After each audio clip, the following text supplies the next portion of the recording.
출애굽기 25장 8절부터 9절까지 시작. 내가 그들 중에 거할 송소를 그들을 시켜 나를 위하여 짓되 무릇 내가 네게 보이는 대로 장막의 식양과 그 기구의 식양을 따라 지을지니라. 아멘. 오늘은 성막은 어떤 곳인가 PPT 띄워놓으니까요, PPT를 보면서 여러분 하시면 좋겠어요. 성막은 어떤 곳인가 중요한 중심 주제가 있습니다. 오늘 이 성막에 대해서 공부를 하면서 여러분 전체 중심을 좀 이해를 할 필요가 있습니다. 성막은 하나님께 제사드리며 죄인이 소망을 얻는 곳이 성막이다. 목적이 뭐냐? 죄인인 내가 주님을 통해서 하나님께 나아가는데 목적이 있다. 그리고 또 하나가 있다면 성막은 신약 교회의 모형이었다라고 생각하시면 됩니다. 오늘 예배를 드리는 건물을 하나님의 성전이라고 합니다. 성전은 하나님의 거룩한 집이라는 뜻입니다. 근데 최초의 성전이 있었습니다. 그 성전이 창세기 18장입니다. 형과 아버지를 속이고 축복을 빼앗아서 그리고 난 다음에 형이 자기를 죽이려고 하니까 야곱이가 집에서 도망쳐 삼촌 라반의 집으로 가기 전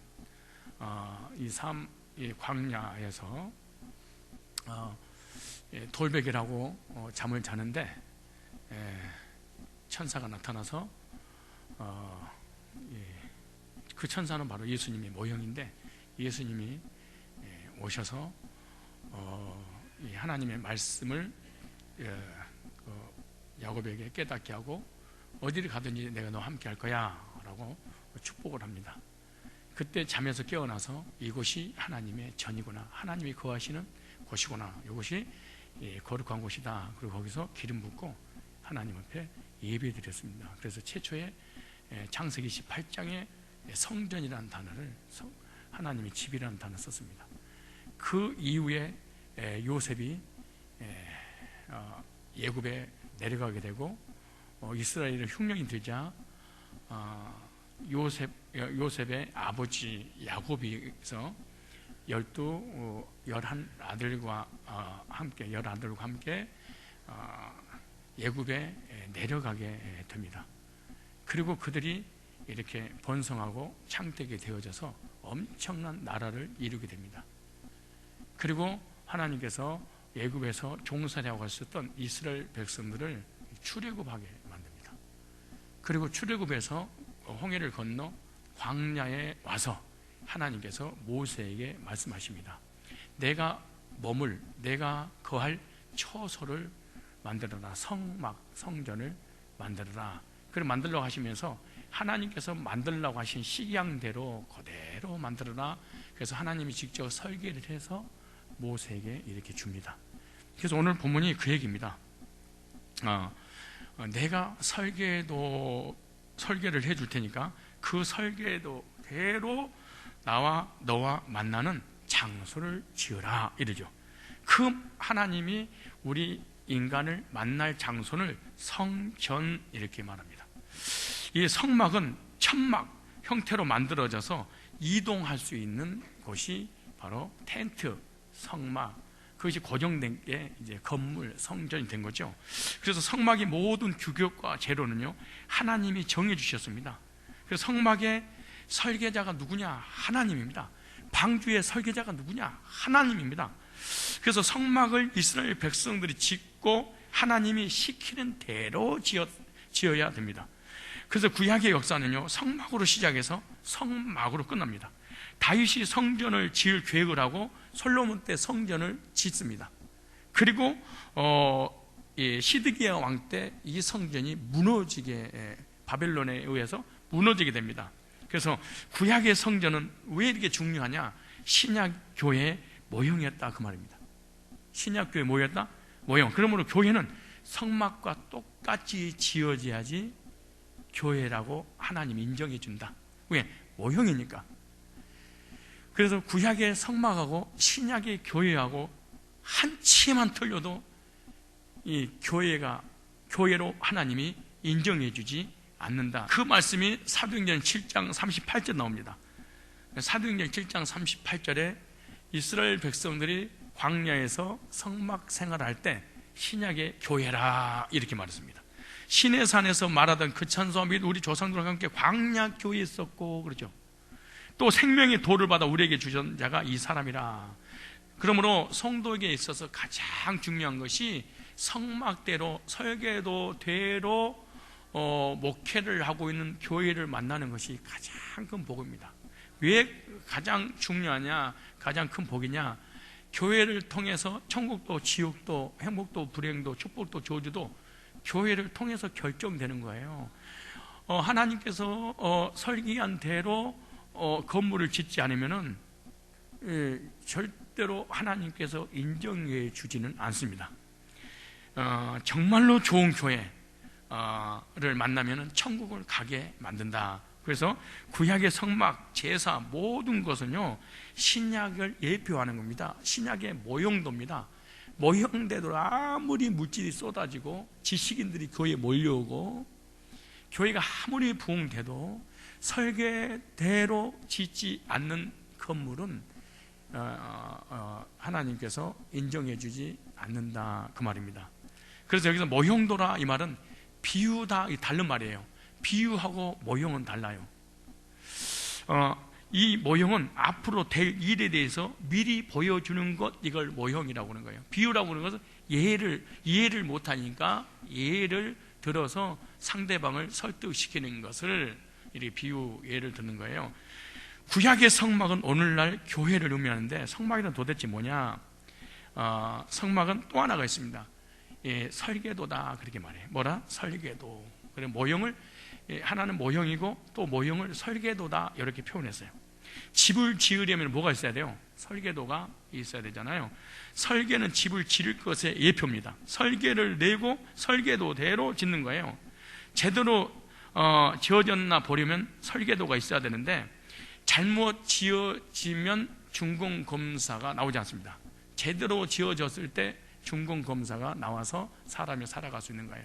하나님의 준공검사가 언제 떨어지냐? 하나님께서 설계하신 그대로 우리 마음의 성전과 교회의 성전을 지었을 때 준공이 떨어져서 하나님의 자녀가 되고 천국 가게 되는 거예요. 그러므로 성막은 설계도입니다. 실제 성전이 아니다 그 말이에요. 장막. 그래서 설계도대로 신약 시대에 와서 이스라엘이나 교회나 주님 안에서 하나 똑같이 이렇게 지어져야 되는 거예요. 그래서 복음이 전해지면서 많은 교회들이 생기게 됩니다. 그죠? 하나님께서 설계도를 주고 그대로 지으라고 그랬는데 교회가 커지면서 많아지면서 어떤 일이 벌어지냐? 많은 가짜들이 많이 나타나기 시작했어요. 그러니까 설계대로 짓지 않고 자기 나름대로 지어버린 그런 교회들이 많았는데 그것을 향해서 거짓 그리스도라고 그렇게 얘기하는 거예요. 그래서 우리 교회가 진짜 교회냐 가짜 교회냐, 진리냐 비진리냐, 하나님의 자녀냐 아니냐, 그걸 어떻게 알 수 있냐, 이 건물이 준공이 떨어졌냐 안 떨어졌냐 어떻게 알 수 있냐? 설계도를 보면 알 수 있다 그 말이에요. 하나님이 원하시는 교회, 진리교회, 참교회는요 눈으로 보아서는 절대로 알 수 없습니다. 아무리 많은 사람이 모여도 설계도가 아니면 아무리 부흥되고 건물이 커도 하나님이 준공이 떨어지는 그런 교회는 아니에요. 아무리 좋은 교회를 지어도 설계도에 맞지 않으면 그 교회는 절대로 참교회가 될 수 없다. 그러므로 참 교회인지 아닌지 알기 위해서 설계도가 필요하다는 거예요. 내가 구원 받았는지 못 받았는지, 우리 교회가 복음 있는지 없는지 어떻게 알 수 있냐? 설계도를 딱 보면, 모형을 보면 압니다. 그럼 실체를 딱 나타나. 그게 성막을 통해서 실체인 우리를 알 수 있다는 거죠. 그리고 또 하나는 성막은 여러 가지 예표를 하는 거예요. 그 예표가 뭐냐? 뭐에 대한 예표냐? 예수님에 대한 예표입니다. 그 다음에 예수님 믿고 구원을 어떻게 받는가? 구원에 대한 예표입니다. 세 번째, 교회에 대한 예표입니다. 네 번째, 구원받은 사람이 어떻게 살아갈 것인가? 신앙 생활에 대한 예표가 바로 성막입니다. 성막이 성전이고 영적인 성전이 교회인데 성막이 설계대로 딱 맞는 교회가 있습니다. 이것을 증거의 장막이라 그랬습니다.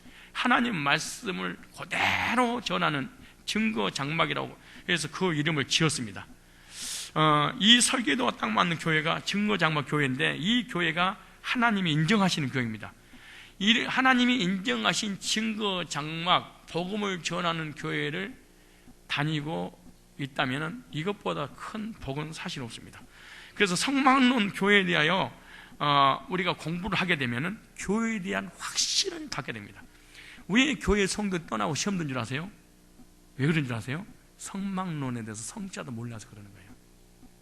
그래서 아무 교회나 다니는 거예요. 구약시대에 말씀한 이것을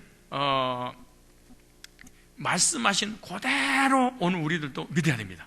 성막에 대해서 공부하면 참 교회를 알게 되고 발견하게 됩니다. 그래서 계시록은 성막론을 배경으로 쓰였습니다. 그래서 성막론을 배경으로 쓰였다는 말은 무슨 말이냐? 참 교회가 어떤 교회냐, 이것이 계시록입니다. 그런데 참 교회가 어떤 교회냐 알 수 있는 것은 계시록인데, 계시록이 어떻게 되냐? 성막으로 되어 있습니다.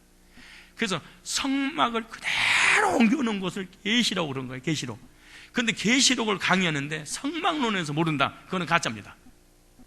성막론을 이해를 못하면 계시록은 한 절도 이해한다는 게 불가능. 사람의 머리에서 나오는 것이 돼버리고 마는 거예요.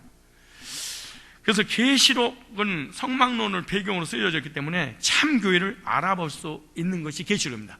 계시록을 제대로 읽게 되면은 참 교회와 거짓 교회, 음료 교회, 바벨론 교회를 금방 알 수가 있어요.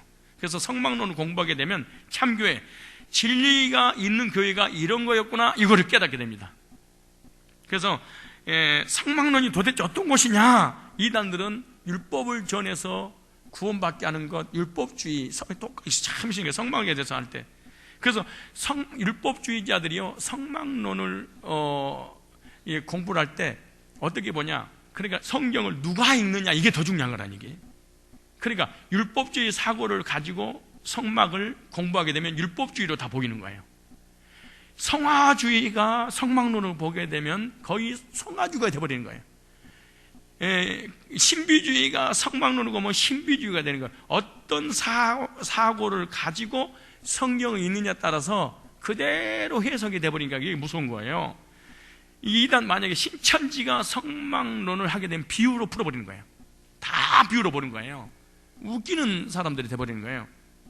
그래서 이 성경 66권, 즉 예를 들어 성막론을 신천지 이단들은 전부 다 비유로 보는 거예요. 이걸 성경에는 율법도 비유도 있습니다. 성경은 구약, 신약, 언약의 책이라는 것을 다시 말해서 비유도 있고 뭐 예언도 있고 다 있어요. 그러나 가장 중요한 게 뭐냐? 언약책이라는 거예요. 하나님 우리에게 주신 약속을 기록해 놓은 것이지 비유를 풀어서 우리를 깨닫게 하는 그런 의도가 있는 게 아니에요. 그래서 성막론만 제대로 들어도 사실은 구원을 받게 됩니다. 성막은 하나님께서 죄인과 만나기 위해서 모세에게 주셨던 것이 성막인데, 광야에서 성막이 없었다면 모두 죽었을 것입니다. 물론 불순종해서 1세대가 다 죽어버렸어요. 그리고 2세대가 가나안 땅에 들어가. 참 신기해. 여러분요, 이스라엘 백성들이 애굽에서 나와서 광야 40년 하면서 기존 교인들은 다 죽어버렸어. 다 나갔어요. 그리고 그 애굽을 경험하지 않았던 2세대 사람만 가나안 땅에 들어갔어. 그런데 거기 들어갔던 사람들이 그 여호수아와 갈렙 이런 사람 있잖아요. 정말로 실용여일한 변함없는 이런 사람들이, 복음에 변질되지 않고 변함이 없는 사람은 1세대인데도 들어갔어. 성막은 죄인을 살리는 곳입니다. 죽을 수밖에 없는 죄인들을 동물의 제사를 통해서 다시 살려주는 건데, 동물의 희생이 되어 죽었기 때문에 그 짐승이 죽음으로 죄인이 살게 되는 거. 그럼 성막이 어떤 곳인지 오늘 말씀을 통하여 몇 가지가 있는데 하다가 중간에 중도할 수가 있어요. 첫째, 오늘 출애굽기 25장 8절에 보니까 하나님의 거하실 처소를 만들어라. 성막은 전능하신 영으로 계신 하나님이 계시는 겁니다. 이걸 그럼 오늘날 교회 모형이잖아요. 그럼 교회는 어떤 곳이냐? 하나님이 계시는 곳이다. 사실은 교회가 하나님이 계신 곳, 방주 안에 방주를 인도하시는 분이 하나님이다 라고 이것만 믿으면요, 진짜 교회에서 껍죽거리지 않을 거야. 근데 교회에서 왜 깝죽거리냐? 이 교회에 하나님이 계신다고 믿지 않고 자기만 있다고 생각해서 그러는 거예요. 이렇게 무서운 거야. 구약의 성막은 신약의 교회 뭐다? 모형도다. 근데 성막을 왜 지어라? 내가 거기 있어야 되겠다. 여러분, 예수님께서 술집에서 술 먹고 있는데 계시겠어요? 정치하는 데 계시겠어요? 노래방에 노래 부르는데 거기에 노래하는 너와 함께 하겠어요? 여행하는 곳에 하나님이 함께 하겠어요? 하나님은 하나님의 집에 함께 계시는 거예요. 이곳에 하나님이 함께 하시는 거예요. 이곳에 진짜 하나님이 함께 하신다면 죄인에게 두려움이고, 하나님의 백성들이 얼마나 이로와 유향과 안식이 되겠습니까? 나와 함께 하시다니, 우리에게 함께 하시다니. 여러분, 죄진 인간은 하나님은 두려워, 그잖아요. 근데 하나님 백성은 하나님이 나와 함께 하신다면 얼마나 평안하고 위로가 되고 힘이 생기겠어요. 하나님이 함께 하시는 장소라고 말씀하고 있는데, 그래서 성소를 히브리어로 미트다시, 그럼요, 미트다시, 이걸 히브리어로 성소. 이 미트다시란 말은 무슨 말이냐? 거룩한 것, 봉헌된 것, 이런 뜻이에요. 봉헌된 것, 거룩한 것이라는 뜻. 이 단어는 카다시에서 왔습니다. 카다시. 이 카다시에서 온 것인데, 이 말은 거룩하다, 성별하다, 예비하다라는 단어예요. 그러므로 성소란 말이 뭐냐? 여기 오늘 그대로 이걸 연결해 볼까요? 성소는 세상과 분리되어 거룩한 곳이니까, 세상과 분리되어 거룩하고 성별된 장소이며, 거룩한 하나님이 계시는 곳이며, 선택된 자들이 들어갈 수 있도록 예비된 곳이 성막. 그러니까 이걸 푸니까, 교회에서 신앙생활하고 예배 성공한 사람, 구원받은 사람만 가능하는구나, 이런 논리가 형성되는 거예요. 그러니까 하나님을 만나는 사람 누구냐? 구원받은 사람만 가능하구나. 구원받은 사람들을 위해서 예배해 놓으신 것이, 구별된 곳이, 거룩한 곳이 뭐구나?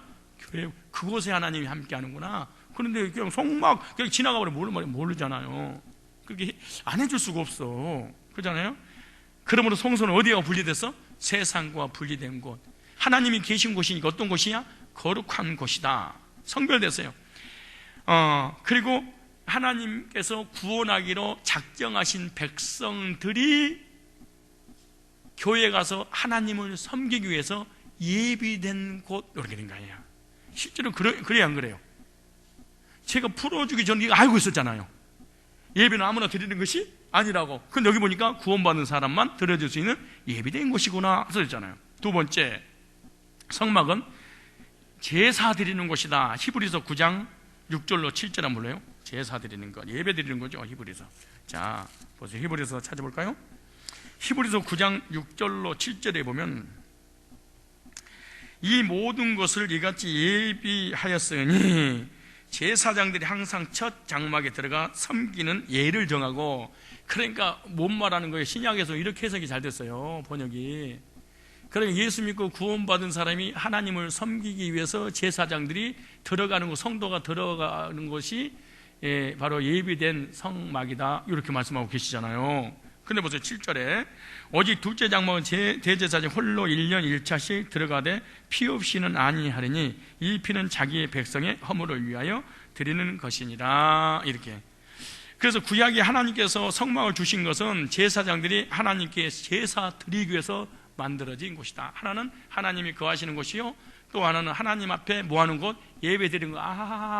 내 안에 하나님이 예수님을 통해서 구원받았다면 예배가 반드시 되어진다는 거야. 그것도 내가 드리고 싶은 시간에 드려지는 게 아니야. 1부부터 7부까지 만들고 어느 선때까지 그런 것이 아니야. 하나님이 드리라고 하는 그 시간에, 그 절기에, 그 장소에서.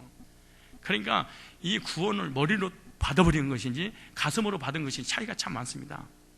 그래서 제사장들은 항상 성막에서 하나님을 섬겼습니다. 여기 보니까 예비하였으니라는 말을 쓰면, 예비하셨으니, 이 말은 카타스 큐아즈라는 단어입니다. 이 말은 준비하다, 짓다, 설비하다라는 뜻입니다. 그러므로 성막은 하나님께 제사 드리기 위해서 준비하고, 하나님께 제사 드리기 위해서 설비되고, 하나님께서 명령하신 대로 지어진 건물, 그렇게 말하는 거예요. 이 성막은 죄인이 하나님께 예배드리고 의로운 방향으로 바뀌며, 이 성막은 모든 것이 완벽하게 지어져 하나님께는 영광을 돌리고 사람의 사람들이 하나님 앞에 제사 예배 드리는 그런 곳이다 그 말이에요. 그러므로 사람의 계획으로 지어진 것이 아니라 하나님께서 설계하신 대로 지어진 것을 말씀하고 있다. 하나님이 이렇게 모든 것을 준비하시고 아담 이후로 죽었던 모든 죄인들을 이 성막을 통해서 제사를 통해서 살리려고 하나님이 성막을 짓게 하셨다. 이제 에덴 동산은 하나님과 이혼하는 장소야. 근데 성막은 마귀하고 이혼하는 장소예요. 그리고 하나님과 다시 재혼하는 장소가 성막이다. 하나님을 떠난 우리 인간 죄인이 다시 죄 문제 해결받고 하나님 만나게 하는 것이 뭐예요? 성막. 하나님을 떠난 죄인이 교회에 와서 예수 믿고 구원받고 하나님을 다시 만나게 해주는 곳, 그 말이에요. 그러므로 하나님은 성막이 아닌 다른 곳에는 절대로 제사를 받지 않으신다. 하나님께서 지정하신 장소 외에는 제사를 받지 않는데, 이것은 예수님을 통하지 않고는 하나님이 예배를 안 받으신다는 거예요. 자신 생각으로, 자기 생각에 의해서 드려진 예배는 절대로 받지 않는다. 예수님 보혈 없이 하나님 앞에 드리는 제사는 하나님이 받지 않으신다. 교회가 타락해서 우상을 섬기는 장소가 되면 하나님은 더 이상 그 예배를 받지 않는다. 오직 예수 그리스도 안에서만 하나님은 뭘 받는다? 예배를 받는다. 왜? 우리는 죄인이니까. 우리의 의를 가지고 나온 자는 절대로 준공 검사 하나님이 허락해 주지 않습니다. 오직 예수 그리스도 안에서만 하나님 앞에 예배 드릴 때 하나님 받으신다는 거예요. 예수 그리스도 피가 없이는 제사가 이루어지지 않습니다. 예수 그리스도의 희생제사를 통해 하나님은 영광을 받으시고 예배를 받으신다는 겁니다. 그래서 예수를 뺀 어떤 행위는 구약이 하나님이 용납하지 않았다는 거예요. 그 다음에 또 하나는 구약의 제사는 신약의 모형적인 제사였다는 거예요. 그래서 구약에는 전부 다 신약을 얘기하고 있는 거예요. 하나들까지 거기가 다. 무슨 말이냐? 구약의 성막은 예배를 통해서 하나님 만나잖아요. 신약의 교회는 어떤 곳이냐? 예배 드리는 곳이다. 구원받은 성도를 교회라고 교인들이 모여서 예배당에서 예배 드리잖아요. 그러므로 이단의 특징, 구원받지 못한 사람의 특징, 이 사람의 공통점이 있어요. 예배를 안 드려요. 예배가 우선순위가 아니야. 여러분, 이단이 예배 드리는 거 봤어요? 여러분, 신천지라든가 권신찬이라든가 정명석이라든가 모든 이단들의 특징은 예배가 없다. 아셔야 돼. 그래서 예배가 없으면 이것이 이단이구나, 이걸 깨달아야 돼. 그럼 또 있다고 짓을 할 거예요. 두세 사람 내 이름 모시는 곳에 그들이 함께 하는데 그것이 예배지, 또 이렇게 말하면 곤란. 그러므로 선교단체도 그거는 교회가 아니에요. 예배가 없습니다. 교제만 있지, 모임 있지, 예배가 없는 거예요. 예배가 없는 것은 교회가 아니다, 그 말이죠. 그러므로 교회는 예배를 위해 존재하는 곳. 하나님 우리를 구원하신 목적, 예배를 받으시려고, 그 말이에요. 그런데 예배가 안 되는데 나는 구원받았습니다. 이거는 하나님 앞에 절대로 상달되지 않습니다.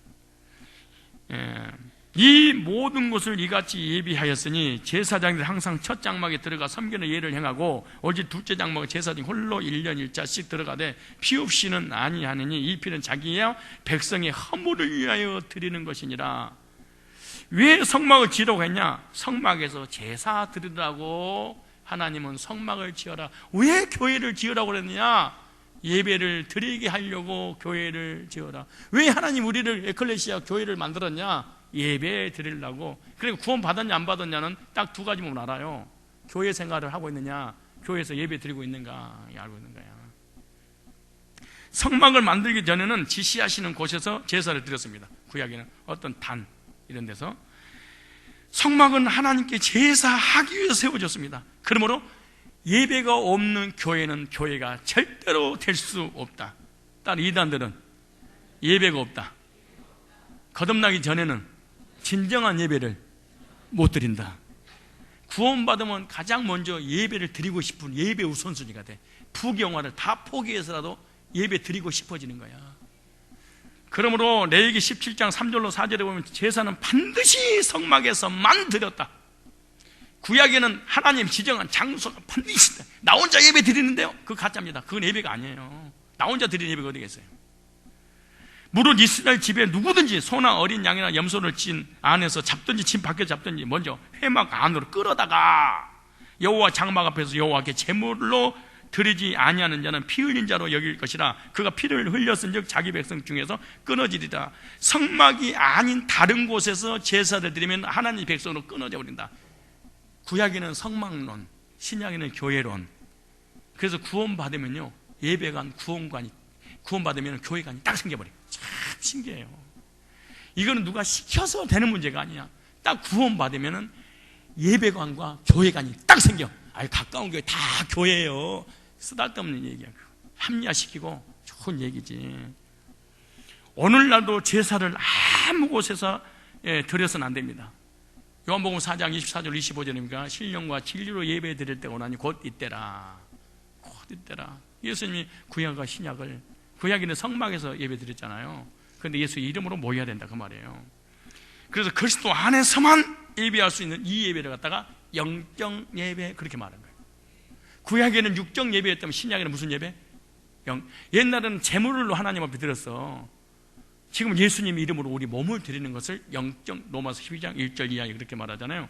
그러므로 예수 그리스도 밖에서 드려진 예배를 갖다가 우상 숭배 그렇게 말하는 거예요. 여러분이 만약 예수 이름으로 하나님 앞에 나와서 예배 드리지 않고 여기 앉아있다면 여러분 지금 우상 숭배를 하고 있는 거예요. 어떻게 예수 이름으로?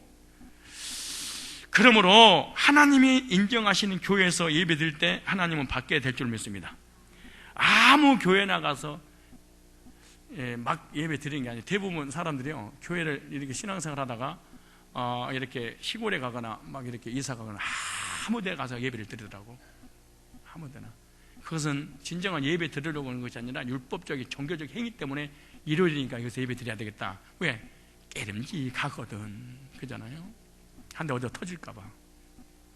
성막은 그리스도 안에서만 예배를 받으셨다.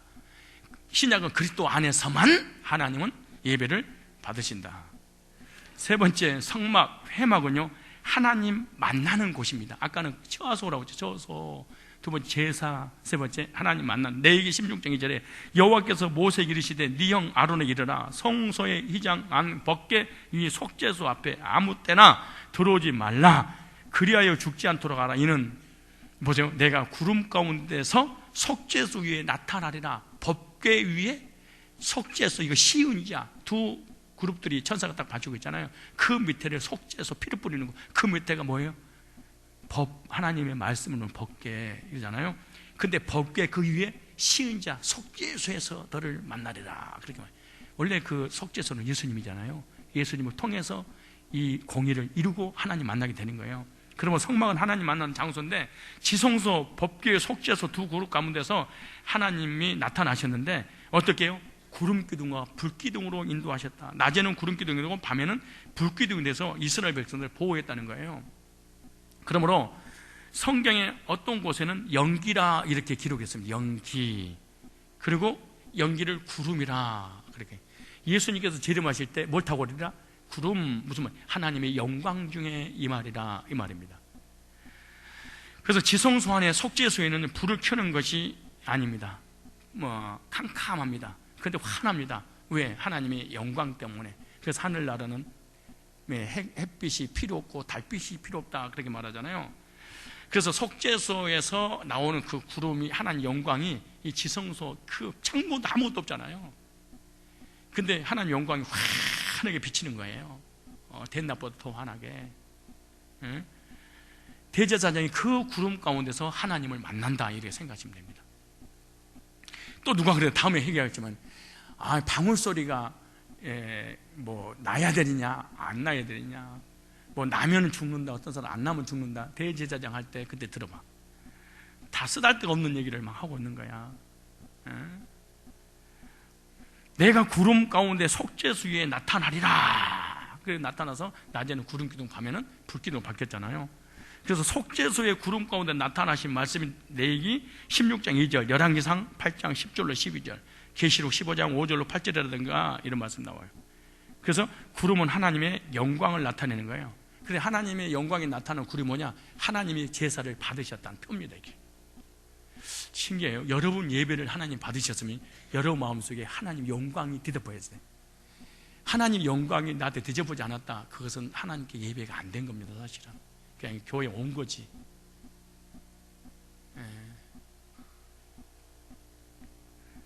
그래서 민수기 17장 7절에 보면 증거 장막은 뭐라? 성소를 의미하는데, 하나님은 증거 장막의 구름 가운데서 임하신다고 민수기 12장 5절이라든가 신명기 31장 5절에 나옵니다.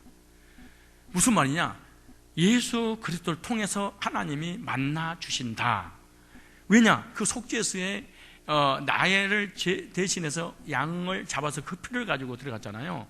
하나님을 만나는데 예수의 피를 통해서 속죄받고 하나님 만나게 되는 거예요. 그러므로 하나님을 죄인이 어떻게 만나냐? 예수님의 속죄의 피를 통해서만 만날 수 있다는 거예요. 그래서 하나님은 교회의 구름을 통해서 임하시는데, 예배를 통해서 하나님 만나고 말씀을 통해 그 음성을 듣는 거예요. 그래서 교회 오면 반드시 두 가지를 해야 돼. 하나는 예배, 하나는 말씀 받는 거. 예배도 안 돼, 말씀도 안 받아, 뭐하러 가? 그냥 집에 가서 TV 보는 게 은혜에 더스러워요. 그러므로 구름은 하나님의 영광을 나타내는 걸 의미하는 건데, 하나님의 임재를 나타내며 영광의 하나님을 성막에서 만난다. 그래서 증거 장막은 성소를 의미하는데, 하나님은요 증거 장막의 구름 가운데 임하시는 거예요. 그래서 모세와 아론의 이 지팡이를 놓은 장소도 지성소 벗게 안 해둬라, 그 말이에요. 그래서 하나님께서는 증거 장막 구름 기둥 가운데서 강림하신다. 민수기 12장 5절에 내가 읽으면 이렇게 말씀했어요. 여호와께서 구름 기둥 가운데로부터 강림하사 장막 문에 서시고 아론과 미리암을 부르시는지라. 그 두 사람이 나아가매, 여기 나오잖아요. 여호와께서 구름 기둥 가운데로부터 강림하사 장막 문에 서시고 아론과 미리암을 부르신지라, 여기 나와요. 민수기 12장 5절에. 그래서 하나님의 임재가 구름으로 나타나셨어요. 구름. 그래서 구름과 하나님의 임재가 아주 중요한데, 그러니까 두 가지만 상형점 우리 한번 풀어볼까요? 이 구름이라는 이 그 단어가 히브리어 아난이라는 단어입니다. 아난이라는 말은 무슨 말이냐? 구름인데 아난, 덥다, 애언하다, 이런 단어예요. 우리는 그냥 구름이잖아요. 그런데 뭐한다? 덥고 예언한다는 뜻인데 무슨 말이냐? 하나님은 모든 것을 미리 아시는 자이며 하나님의 은혜로 우리를 거기서 덮어주겠다는 거야.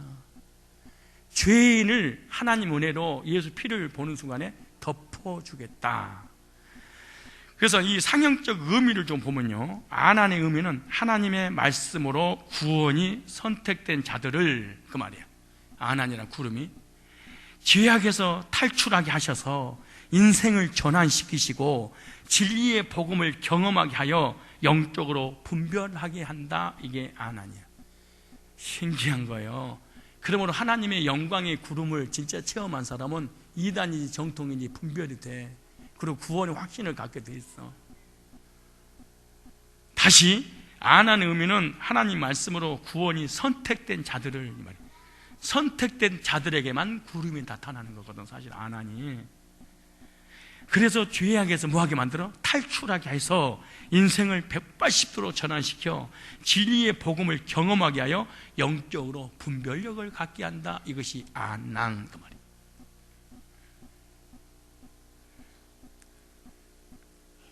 하나님께서 구름으로 임재하는 것은 말씀으로 인도하시겠다. 예언, 말씀으로 인도하는 거야.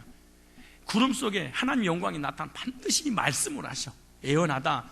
그러므로 교회에 와서 하나님의 영광을 체험한 사람 말씀을 반드시 순종하게 돼 있어. 그러니까 하나님의 영광을 체험한 적이 없기 때문에 절대로 순종이 불가능한 거야. 그러니까 하나님의 영광을 체험한 적도 없고 하나님 만난 적도 없어. 그러니까 말씀이 안 들리니까 순종이 불가능하다는 거예요.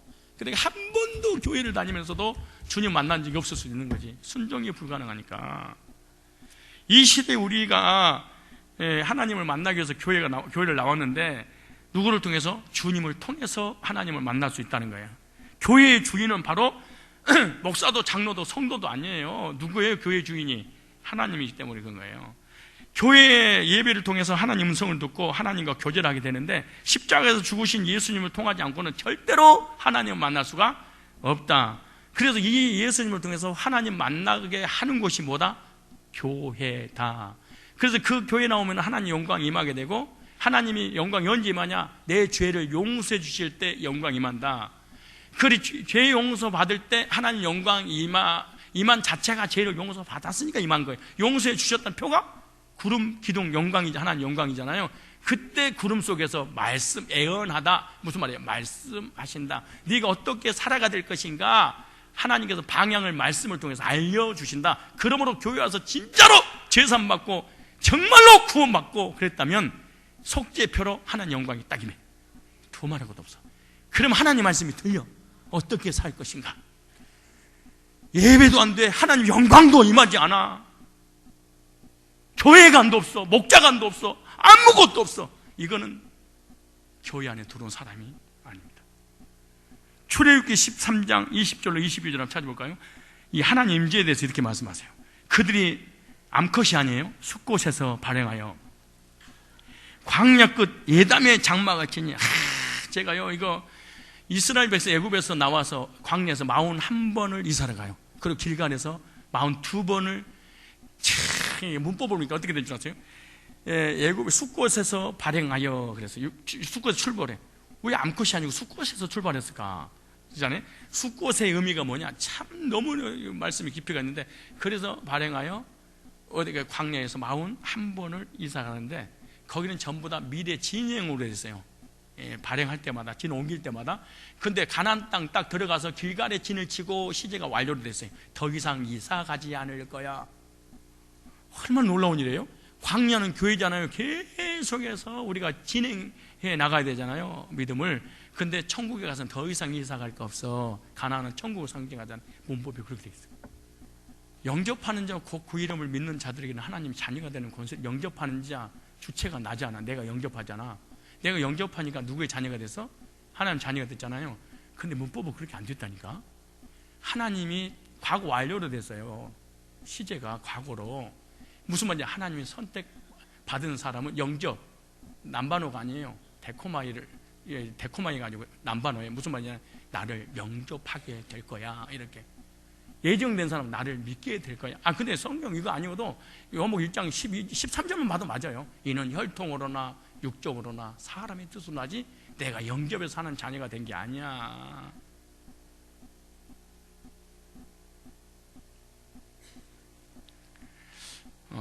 히브리어 언어에 보면은요 두 종류의 교인이 교회를 다닌대. 하나는 구로 신앙이 있고 하나는 야사부 신앙이 있는데, 구로 신앙이 뭐냐? 이걸 갖다가 헬라어로는 데코마이 그 말. 구약에는 구루. 무슨 말이냐면은 굴러다닌다는 얘기가 진짜 굴러다니는데요. 늘 교회를 정착하지 못한 교인, 철새 교인 할 때 구루. 이거 갖다가 누구냐? 예서가 구루 신앙을 가졌어요. 근데 야곱은 장막이 그하고 성막에 그하고 그 말이거든요. 원래는 무슨 말이냐? 야사부 신앙을 가졌단 말이에요. 정착 신앙. 여호와 집에 영원히 거하리로다. 거하다 할 때 야샤부 이렇게 돼 있어요. 정착 신앙, 구원의 확신을 갖는 신앙. 얼마나 많은 사람들이 교회 다니는데 구루 신앙을 다니는 거야. 무슨 말이야? 예수님을 믿긴 믿어. 근데 구루 신앙으로 믿는 거야. 예수님을 손님으로 영접해야 하는 거야. 손님은 언제가 나가잖아요. 근데 야사부 신앙은 손님의 영접이 아니야. 영원히 함께하는 신앙이지. 얼마나 많은 교회 교인들이 다니면서 구원받아도 난리치는데 거의 구루 신앙입니다. 사냥꾼 신앙, 철새 신앙. 이게 구루 신앙. 굴러다니는 교인들, 평생 동안 하나님 안에 거한 적이 없는. 이거 한번 설교 한번 해볼게요. 구루 신앙과 야사부 신앙. 그 다음에 이 데코마이 신앙과 이 남반호 신앙. 영접 자체가, 성경의 영접에 세 가지가 있습니다. 영접이. 첫째는 예수님, 예정된 사람이 예수님을 믿게 될 때 시제가 하나님의 수동으로 믿어지는 것. 이게 이 남반호거든요. 근데 손님으로 예수님 믿어 구루로 옮겨 다니는 거야. 필요할 때만 예수님 불러. 이거 갖다가 데코마이라고 그래. 근데 또 하나의 영접이 헬라어에 있는데 그것이 예수님이 재림하실 때, 재림한 예수님 만날 때 그때 마지막 이게 영접이라고. 근데 언어 의미가 다 달라. 세 가지 영접 다 달라. 내 시편 23편을 히브리어로 우리 그 청년들 이번에 수련회 금토 수련하잖아요. 목금토 3일 동안 내가 6번 7번 강의하는데 진짜 구원받은 사람은 데리고 가고 싶은 생각이 들어.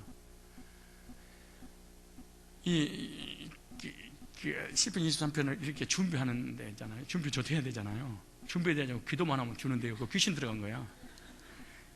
절대로 준비하지 않았는데 설교를 나간다. 그건 가짜입니다. 나는 강대상에 스먼 메시지가만 나가요. 그 가짜여서 그런 거예요. 절대 속지 마세요. 저분 능력 있나 봐. 안 보고 설교하네. 보고 해야 돼. 성경의 이 본문을 가지고는 하나님의 의도를 찾아낸다는 게 진짜 힘들어요. 정말 힘든 거예요. 왜냐? 이 영접이 남반어냐 대꼬마냐, 이 다락방이랑 이단들이 어디서 뽑아냈냐 그래. 요한복음 1장 영접하시겠습니까? 그런 거야. 그래서 나를 따라서 하세요. 그래서 영을 모셔드리는 행위로 본 거야. 여기 문제야. 근데 우리 성경에는 영접이 맞아. 근데 오늘 보니까 그런 영을 모셔드리는 게 아니야. 하나님의 예정된 사람은 나를 잡을 것이고 뺏을 것이고 자기 걸로 주장할 거라. 그 믿음과 영접은 같은 단어야. 같은.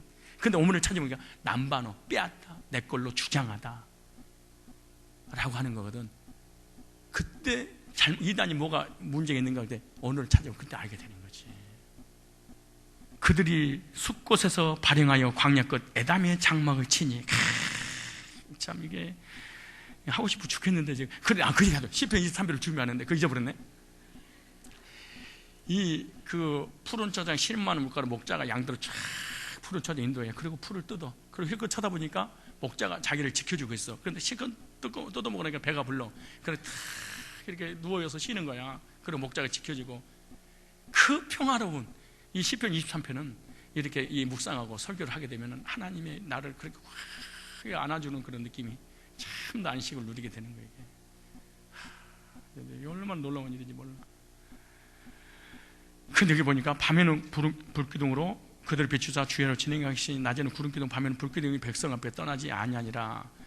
여기 구름을 통하여 아까 구름이 아난이라는 단어를 말씀드렸잖아요.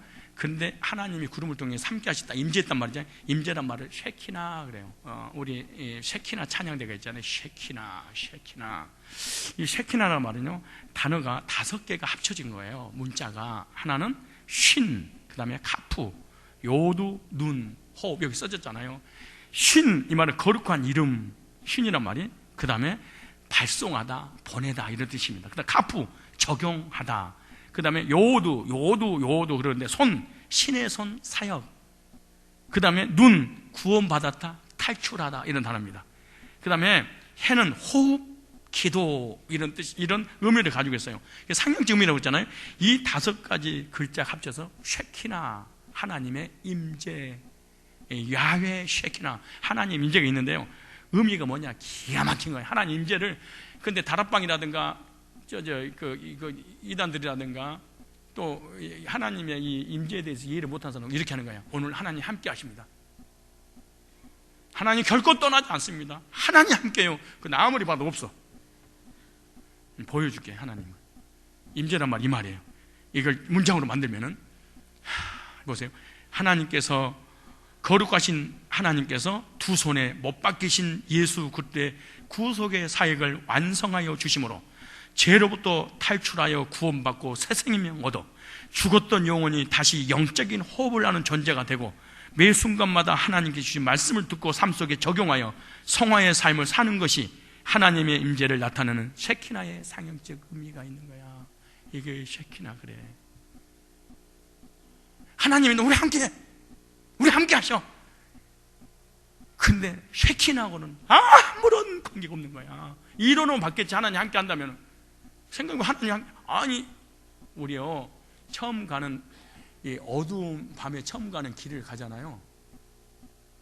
그때 강아지 한 마리만 가도 담대해요. 나 그 생각을 해봤어요. 하나님이 함께. 여러분 초행길 어두운 밤에 초행길을 가는데 어떤 사람을 딱 만나. 밤 12시 이슬비가 보슬보슬 내리고 내 머리를 적시면서 바람이 풀어. 근데 앞에 어떤 사람이 딱 나타나. 그 사람은요, 사람이 놀랄까요? 좋아할까요? 자빠질까요? 기절할까요? 도망갈까요? 여러분 어떻게 할 것 같아요? 그런 일이 겪었을 때. 예? 그 깜깜한 밤에 그냥 부딪히고 가겠어요? 소름이 오싹해질 거예요. 여기 답. 왜 그럴까요? 왜 그럴까요? 모르는 사람이기 때문에. 아니, 바보 같아. 아니, 모르니까 그러지. 근데 밤 12시 이슬비가 내려 내 머리를 샥 적시고 바람이 으시시 부르는데 앞에서, 그리고 두려워서 불안 가운데 어떤 사람이 탁 걸어오고 있어. 근데 세상에 내가 아는 사람이야. 할렐루야! 이럴 거 아니에요. 나 죽어버렸는데, 어머! 그래서 친구를 만나서, 여기서 너를 만난 거는 나 혼자서 무서워서 혼날 뻔했어. 어머! 기집애 왜 나타나서 너무 좋을 게 아니에요. 두려움에서 사라질 거 아니에요. 무슨 말이냐? 이게 참 중요해. 미지의 세계, 내일이라는 세계에 우리가 가고 있는데, 앞으로 무슨 일이, 어떤 사건, 어떤 환경이 내게 주어질지 몰라. 그러니까 사람이 두려워하는 거야. 무서워하는 거야. 근데 하나님이 내 앞에 서서 갈 때마다 나를 이렇게 인도하고 계시는 거예요. 근데 아는 분이야. 그분이 하나님이야. 그럼 어떨까? 두려움과 불안, 공포가 싹 사라질 겁니다. 왜? 아니까. 왜 두려워? 모르니까. 오늘 이 말씀 하나만 깨달아도 여러분 미래에 진짜 행복하다. 진짜 평안을 누릴 겁니다. 이거 하나만. 내가 가는 길, 하나님이 가는 걸음 뛸 때마다 기다리고 계시구나. 근데 이분이 기다리고 계신다는 것이 안 믿어지는 거야. 그래서 미래가 불안해. 왜 근심, 걱정, 염려할까요? 미래에 그분이 나를 인도하게 안 믿어지는 거예요. 그가 나를 푸른 초장으로 실만한 물가로 인도하시는도다. 옆 사람 인사하세요. 이걸 여기서 해보니까 청년 거. 옆 사람 인사하세요. 아내 걱정, 남편 걱정, 자녀 걱정하지 맙시다. 시작.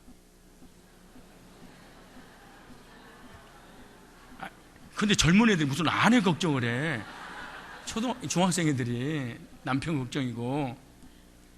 그분이 우리의 앞서 가서. 다시 해볼까요? 처음 가는 길 이슬비가 밤 12시 바람이 으시시 부르는데 내 앞에 다가오는 그 사람이 모르는 사람이다. 소름 끼치게 되게요.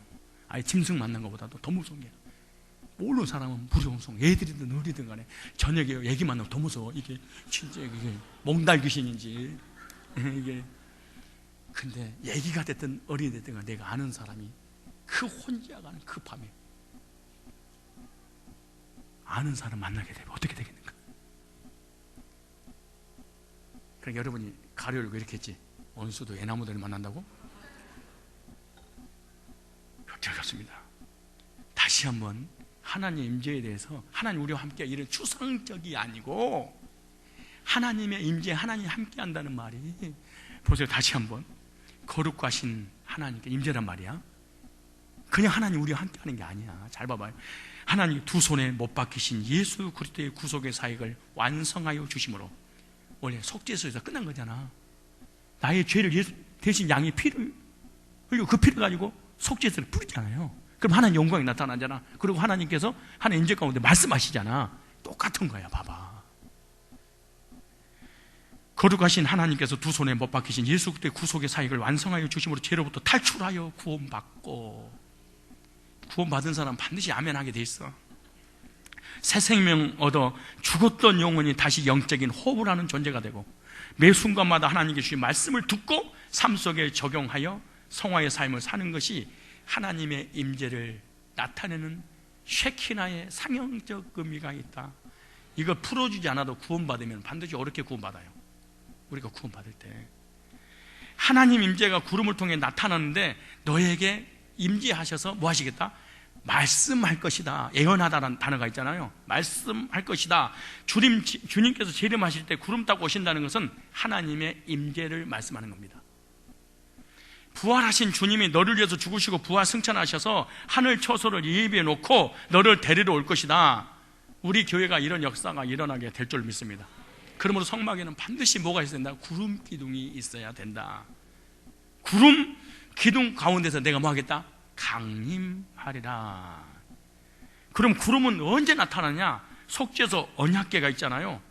그 뚜껑에 뭐 하는 거예요? 위에다가 그 양의 피를, 죄 없는 양이 죄인을 대신해서 죽는 그 피를 뿌렸을 때 하나님이 너의 죄를 용서했다. 그때 나타나는 것이 쉐키나의 하나님의 영광이, 하나님의 임재가. 그리고 거기서 내가 너를 죄인이 의인이라고 내가 말해주겠다. 하나님의 자녀라고 말해주겠다. 너는 용서받았다고 내가 말하겠다. 예언하다는 말이 있습니다. 이 말이. 그래서 오늘 우리는요, 교회 와서 하나님께 예배드리고 끝나는 것이 아니라 예배 가운데 하나님의 영광을 체험한 사람은 하나님께서 반드시 말씀하시는데 그 말씀을 듣습니다. 이것을 통해서 하나님 만나는 경험을 하는 거야. 눈에 보이지 않잖아요. 이렇게 하나님 만난 거야. 근데 이렇게 하나님 만나지 않는 사람은 그냥 교회 왔다 가는 거예요. 그냥 이 아까운 1시간 반 동안 좋은데 꼭 자기를 바늘로 찔러가면서 참아야 된다. 참아야 돼. 내가 1시간 못 버틸 거야. 이렇게 끝나는 거야. 이게 얼마나 무서운 일이냐고 이게. 그러므로 교회에 나와서 예수님이 십자가 구속의 은혜를 체험했을 때 누구로 만나는 거예요? 하나님 만나. 그리고 하나님 뭐라고요? 나에게 말씀하시는 거예요. 하나만 더 할까요? 더 해도 되는구나. 세 번째, 성막은 죄 씻음 받는 곳입니다. 성막은 속죄가 이루어지는 곳입니다. 교회는 죄인을 예수의 피로 죄사함 받고 의롭게 만들어주는 것이 바로 교회가 하는 일입니다. 비유풀이 하는 것이 아니에요. 율법을 지키라고 하는 것이 아니에요. 성화를 지키는 것이 아니에요. 안식일을 지키라고 하는 것이 아니에요. 여기서 막 회개시키고 눈물로 뒤집어쓰게 이렇게 하는 것이 아니에요. 그 죄인을 의인 만들어주는 것입니다. 그래서 구약은요, 항상 구약에는 제사를 드렸지 않습니까? 구약의 성막에서 가장 많이 행하는 것이 제사입니다. 가장 많이 드려지는 것이 바로 번제 제사입니다. 이 번제 제사, 속죄 제사잖아요. 이스라엘 백성들이 광야 생활하면서 죄가 있으면 성막으로 제물을 가지고 와서 죄 문제를 해결해야 하나님을 만나게 됩니다. 인생을 살다 보면 항상 죄가 있고 아담 이후로 모든 사람이 원죄에 빠졌습니다. 아까 얘기했잖아요. 우리 인간의 죄인이 하나님 앞에 의롭게 되어서 인정받으려고 하는 것은 뭐 하는 것 같다, 여자들이? 죄의 삭은 사망인데 율법의 죄인이라고 정죄를 하잖아요. 근데 율법의 요구를 들어줘야 돼. 이루어야 되잖아요. 그래서 율법의 요구는 죽어야 되니까 양이 한 마리를 가져서 그 피를 가지고 복개 위에다 뿌리는 겁니다. 그러므로 인해서 죄가 속하게 된다 그 말이에요. 그래서 성막에서 제물을 가지고 제사를 드림으로 죄사함 받는. 그러면 제사장은 죄인을 하는 것으로 만드는 거예요? 죄를 속해서 의인 만들어주는 게 제사장. 그러니까 그럼 구약의 제사장들이 뭘 했냐? 오늘 우리하고 똑같아. 구원상담했지. 똑같잖아요. 죄 문제 해결해야 되니까 어떻게 제사함 받은지, 어시의 메시아를 바라보면서 죄를 단번에 어떻게 죄가 용서받는지, 죄를 용서받게 하는 것이 구약의 제사장들이 사람들이 왔을 때 죄 문제를 해결해 주는 것입니다. 그래서 번제, 자범죄를 짓는 자들이 매일같이 양 잡아서 같은 제사를 드렸습니다. 이게 번제입니다. 속죄제, 민족의 죄들을 대속죄일날 단 한 번에 드림으로 끝나는 거. 그거 갖다가 속죄제, 번제는 자범죄, 그 다음에 속죄제는 단번에 1년 동안 지은 죄, 이런 원죄 문제를 반역죄를 해결하는 거. 7월 10일 대속죄일날 대제사장이 한 번을. 그래서 대제사장이 성막의 지성소에 가서 하나님을 섬기게 되는데, 하나님을 섬기길 때 이스라엘 백성은 하나님을 잘 섬기고 있으면 가슴에 보석이 빛이 납니다. 12개 보석 중에 하나의 보석에 빛이 나지 않고 있다. 그러면은 그 12지파 중에 한 지파가 족속 중에 한 사람이 죄를 범했기 때문에 이 가슴 흉표에서 보석에 빛이 안 나고 있는 거예요. 그러면은 누가 범죄를 했는가? 그래서 제비를 뽑습니다. 제비를 뽑으면 무슨 지파, 어느 가문에 누가 죄를 졌다, 그것이 나옵니다. 그러면은 이 사람을 도로로 쳐서 죽여야 되는데 살리는 방법을 알려준 거예요. 제사를 드리면 됩니다.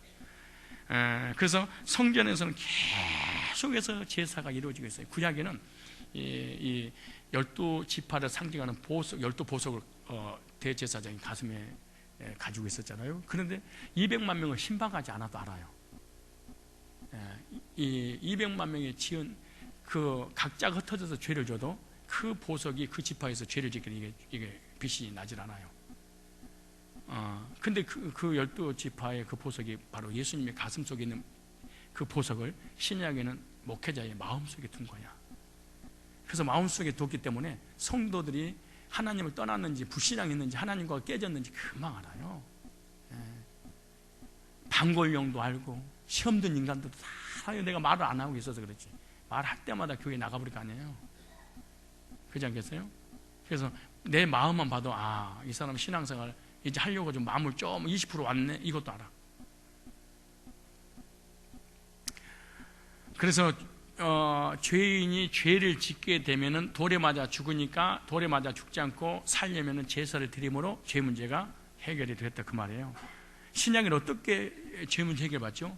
예수님의 십자가의 구속의 복음을 듣고 믿을 때 죄산 받고 하나님 임재가 나타나고, 죄산 받으면은 하나님 영광 임함으로 죄산 받은 거예요.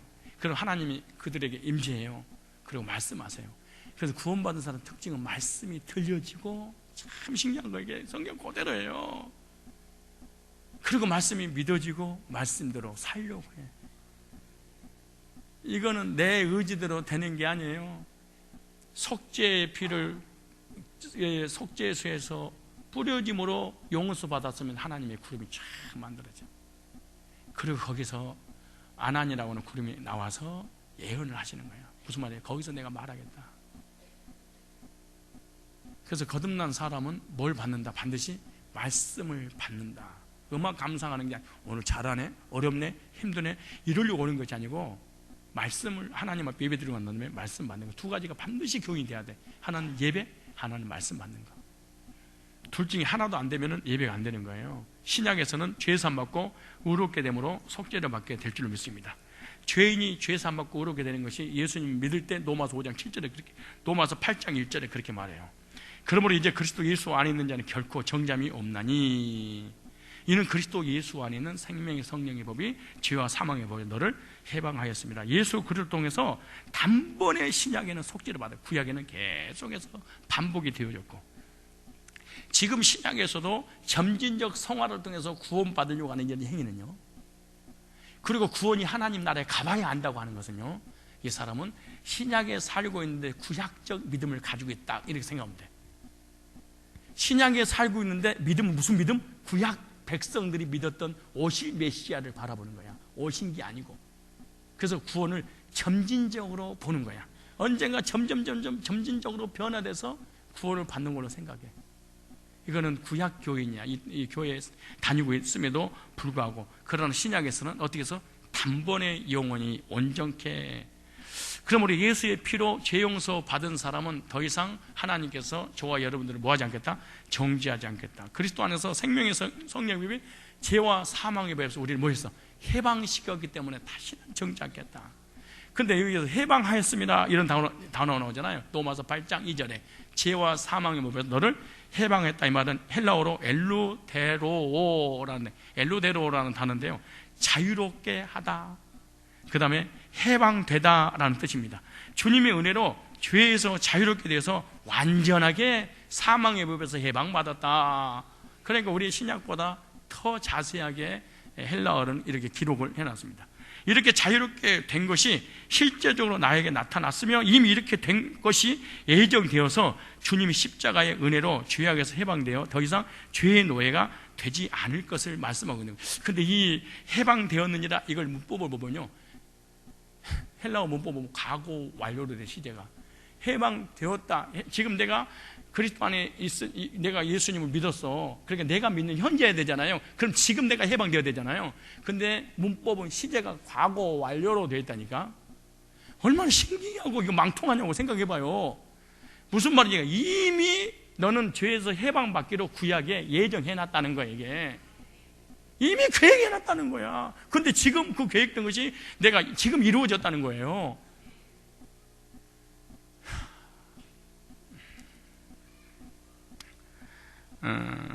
이렇게 죄사함 받고 구원받은 사람은 예배를 통해서 어떻게 되는 게, 이제는 계속해서 죄의 씻음을 받는 거예요.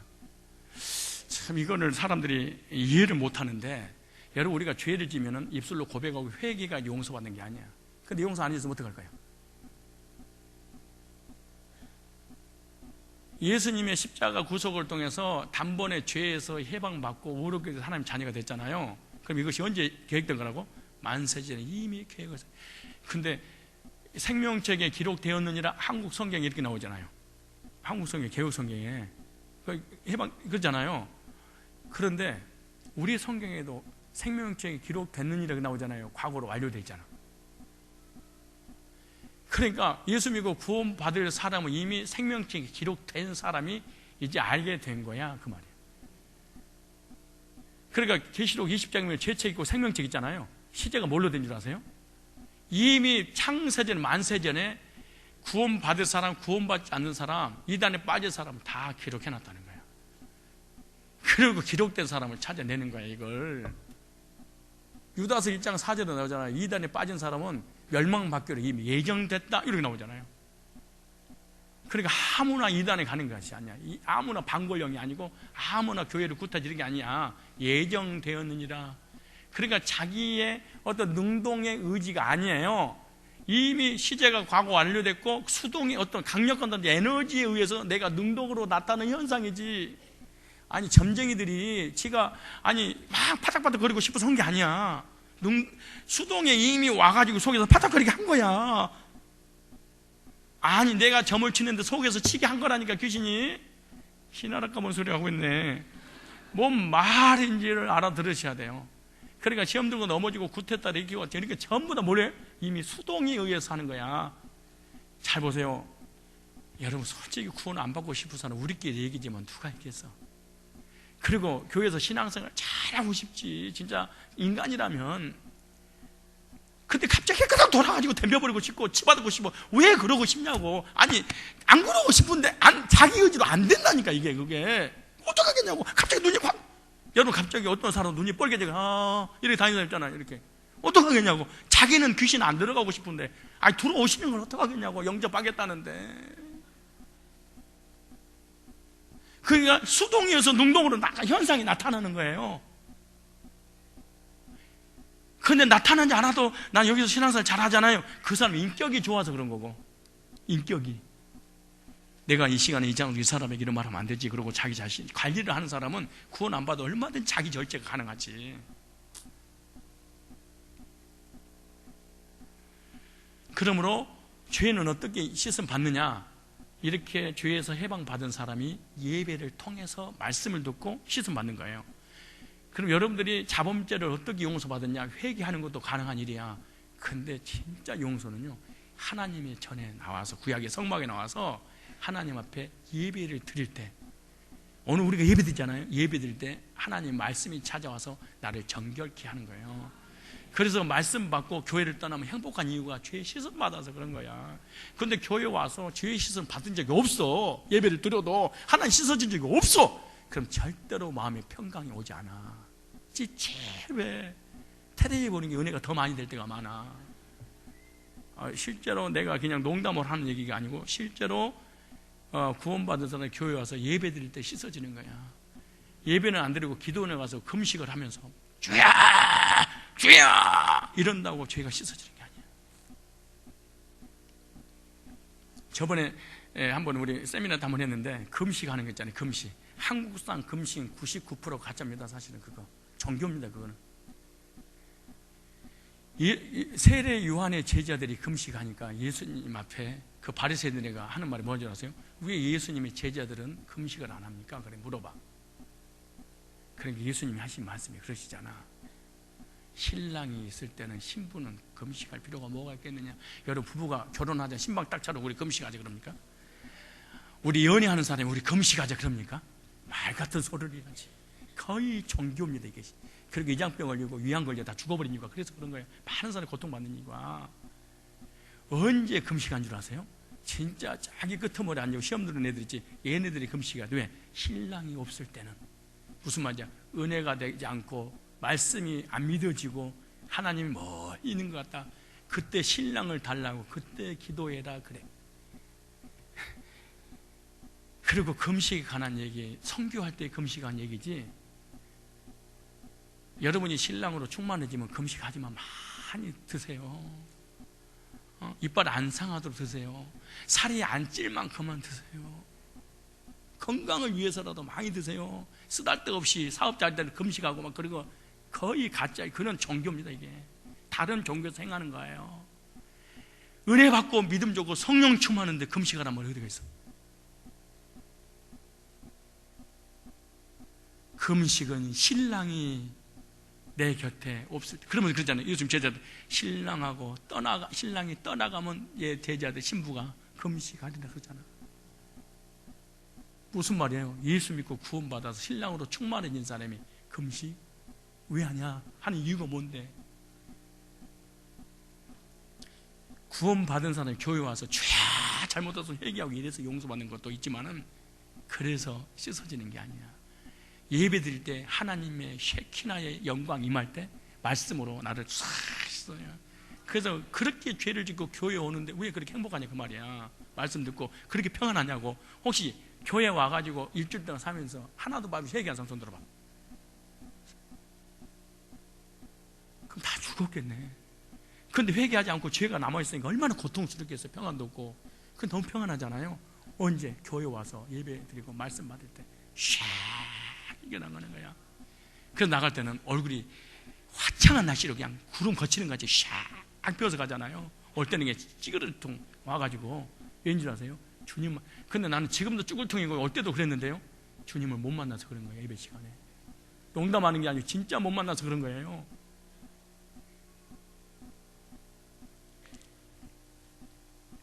그래서 예배를 통해서 계속 시선 받게 되는데요. 한번 찾아볼래요? 히브리서 10장 21절 19절부터 그러므로 형제들아 우리가 예수의 피를 힘입어 성소에 들어갈 담력을 얻었나니 그 길은 우리를 위하여 휘장 가운데 열어놓은 세우고 산 길이요 휘장은 곧 저희 육체니라. 또 하나님의 집 다스리는 큰 제사장이 계시며 보세요. 우리가 마음에 뿌림을 받아.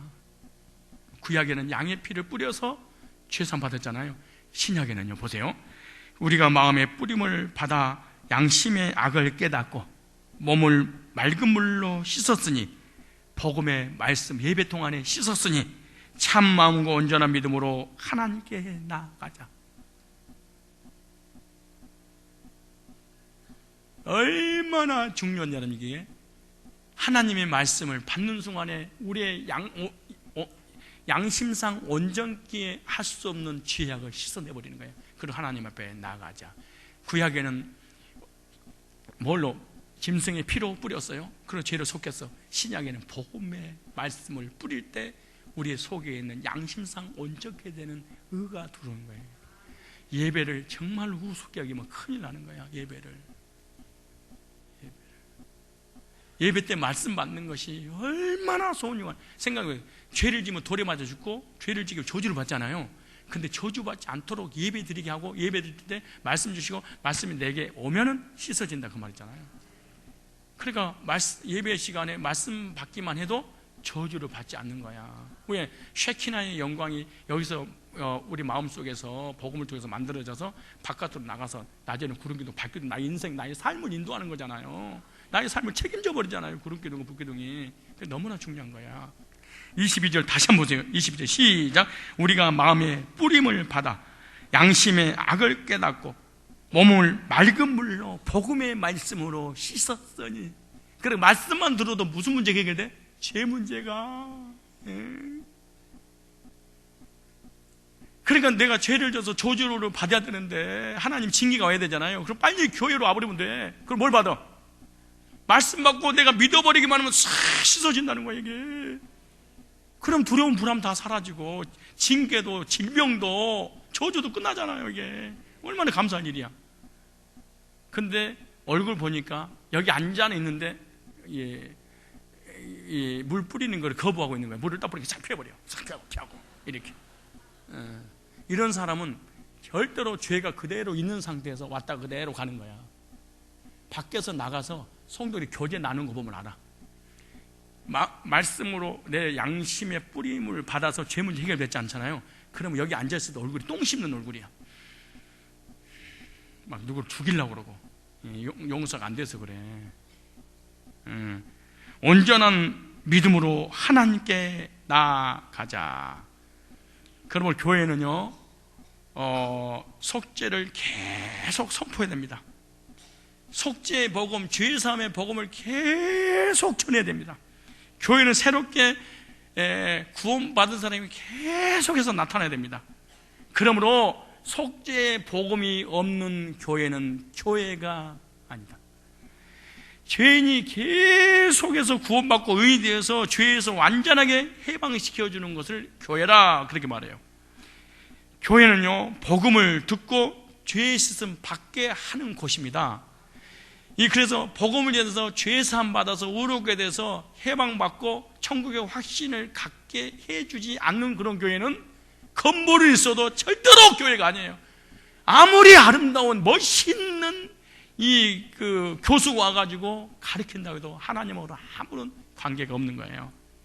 그러니까 죄를 짓느냐 안 짓느냐보다 더 귀한 것이 있는데 죄 사함을 받았느냐 안 받았느냐 이것이 더 귀한 겁니다.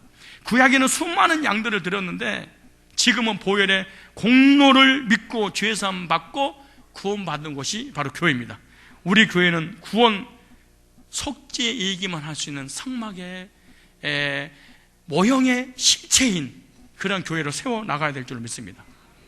구약시대의 모든 절기 자체가 하나도 빠짐없이 다 죄사함 받은 거하고 연관되어 있어요. 안식일도 하나님 앞에 나와서 죄심 받고 예배 드리는 거잖아요. 대속죄 1년에 한 번씩 또 속죄받는 날입니다. 7년에 한 번씩 안식년 다 이것도 속죄받는 것입니다. 희년 50년에 나팔을 부르는 것도 뭐예요? 감옥이 열리고 죄인을 석방시켜주고 빚을 탕감받고 노예가 돌아오잖아요. 뭐 하는 거? 죄사함 받는 거. 안식일이든 대속죄일이든 희년이든 또 이 구약에 있는 모든 절기가 다 뭐하고 연결됐어요? 거룩하신 하나님을 만나야 되니까 죄 문제를 해결해야 돼. 죄 문제 해결하는 거예요. 비유풀이하고 관계된 게 아니야. 근데 그 말씀이 누가복음 4장에는 뭐예요? 신약에는 은혜해 이렇게 말씀하세요. 이보다 더 큰 제사가 구약에 그러니까 절기를 통해서 5대 제사를 통해서 죄 씻음 받는 그것보다 가장 위대하고 단번에 드려진 제사가 있는데 예수님이 이 땅에 오셔서 십자가의 구속을 이루신 것입니다. 그것이 골고다의 그 언덕에서 우리를 위해서 피 흘려 죽으신 것입니다. 그 단번에 용서하신 거야. 근데요 성막을 우리가 방주하잖아요. 근데 방주가 어디 머물렀어요? 아라랏산에 머무르잖아요. 왜 하나님께서 방주를 아라랏산에 머무르게 했을까? 아라랏산이라는 의미가 저주받았다는 뜻이야. 무슨 말이냐면 우리가 죄 때문에 저주를 받았는데 예수님께서 골고다에서 저주를 받음으로 우리가 받지 않겠다는 거야. 하나님이 먼저 예수님을 통해서 앞서가서. 그래서 성경에는요 1.1획도 변함없이 하나님 의도가 다 숨겨져 있는 거야.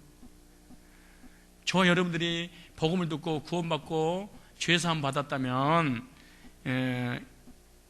우리는 하나님의 자녀가 되고 모든 죄로부터 해방받아서 성막 안에 들어와서 예배 드릴 수 있는 하나님의 자녀가 된 줄로 믿습니다.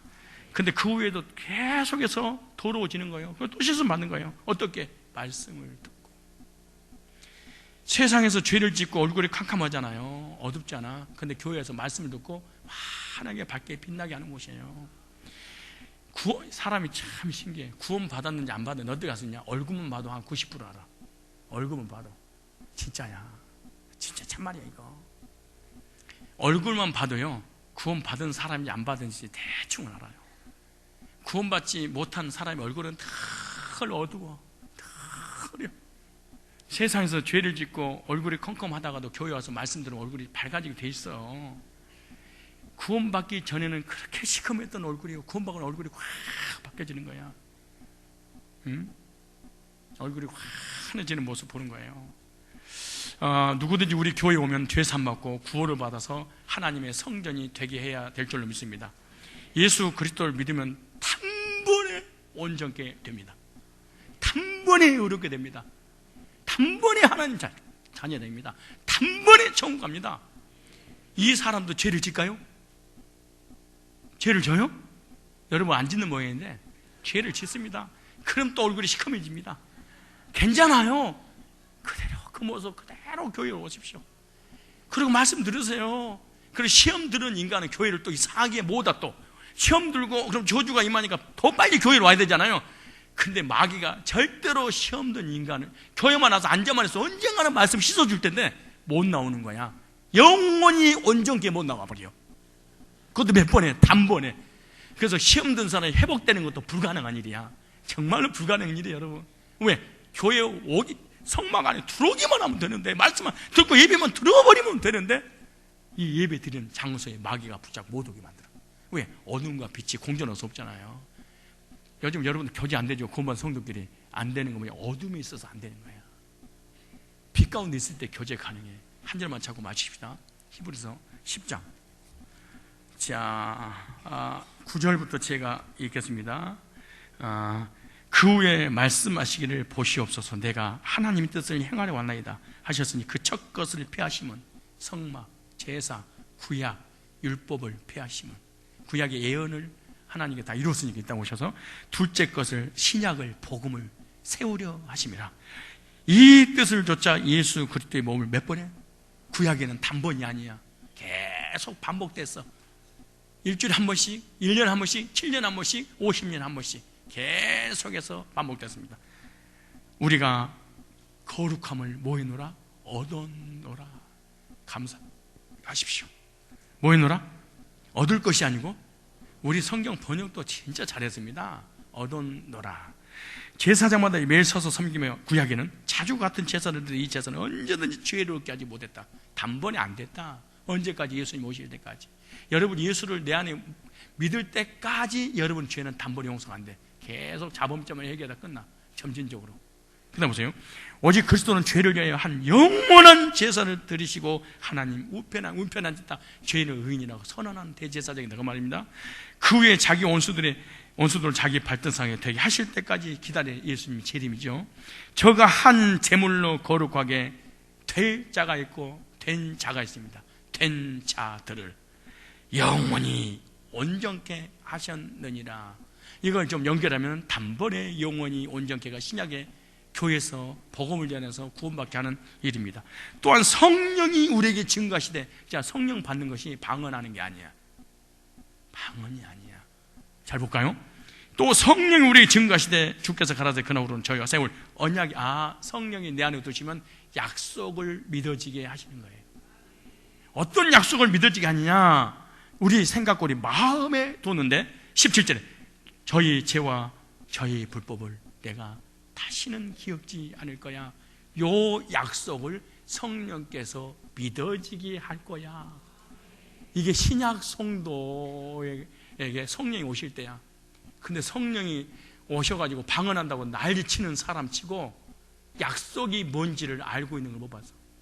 근데 그 약속도 다시는 기억지 않겠다고 하는 성령께서 내 마음에다가 생각 속에다가 심어주는 약속을 받은 사람이 없어. 방언을 하는데, 환상 보고 예언하는데, 이게 문제입니다. 성령이 언제? 단번에 영원히 온전케 예수님 이뤘어요?